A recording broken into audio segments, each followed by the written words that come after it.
ईमानदार किसान की कहानी बहुत समय पहले एक छोटे से गांव में एक ईमानदार और मेहनती किसान रहता था। उसका नाम था हरि सिंह। हरि सिंह का खेत बहुत छोटा था, लेकिन उसने अपनी मेहनत और ईमानदारी से उसे उपजाऊ बना लिया था। उसके पास कुछ गाय भैंस भी थीं, जिनसे उसे दूध मिलता था। वह दिन रात अपने खेतों में काम करता और पूरी तरह से संतुष्ट था। उसके चेहरे पर हमेशा एक हल्की मुस्कान रहती, क्योंकि उसे यह विश्वास था कि अगर मेहनत सच्चाई से की जाए तो कोई भी काम असंभव नहीं होता। हरि सिंह की पत्नी सरिता भी बहुत ही समझदार और ईमानदार थी। उनके दो बच्चे थे, एक लड़का मोहन और एक लड़की सीमा। सरिता बच्चों को हमेशा यह सिखाती कि सच्चाई और ईमानदारी से किया गया कोई भी काम कभी बेकार नहीं जाता। यह बात बच्चों के दिल में घर कर गई थी। एक दिन गांव में एक नया व्यापारी आया। उसका नाम था रामनिवास। वह एक अच्छा दिखने वाला आदमी था और उसके पास बहुत सारे सुंदर कपड़े और गहने थे।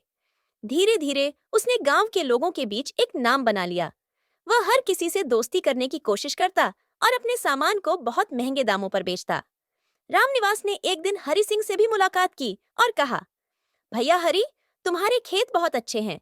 मैं तुम्हारे खेत के लिए कुछ उन्नत बीज और कृषि उपकरण लाया हूँ, जो तुम्हारी फसल को दोगुना कर देंगे।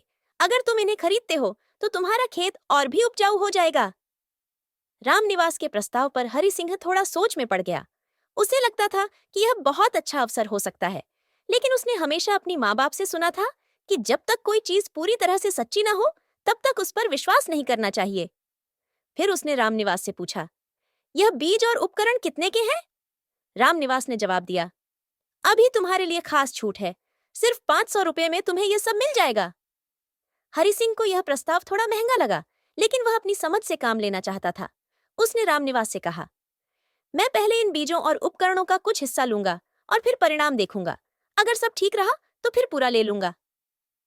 रामनिवास थोड़ी देर के लिए चुप हो गया, लेकिन फिर उसने मुस्कुराते हुए कहा, ठीक है भैया, जैसा तुम चाहो।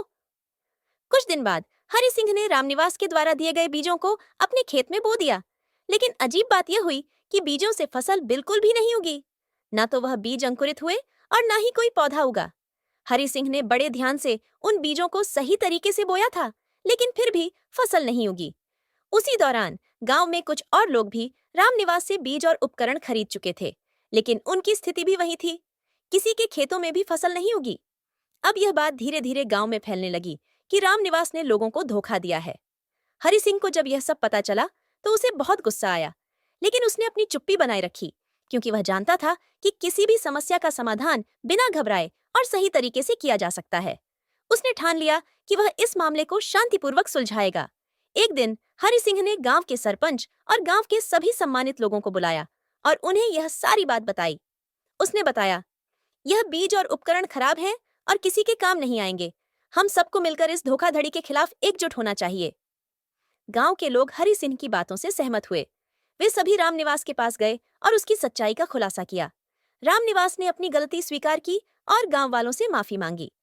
उसने सभी को विश्वास दिलाया कि वह भविष्य में ऐसा नहीं करेगा, लेकिन उसकी विश्वसनीयता अब पूरी तरह से टूट चुकी थी।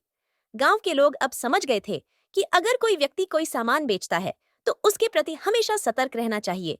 वे रामनिवास से अपना पैसा वापस लेने में सफल हो गए और उसके खिलाफ ठानी गई कार्रवाई के बाद उसे गांव छोड़कर जाना पड़ा।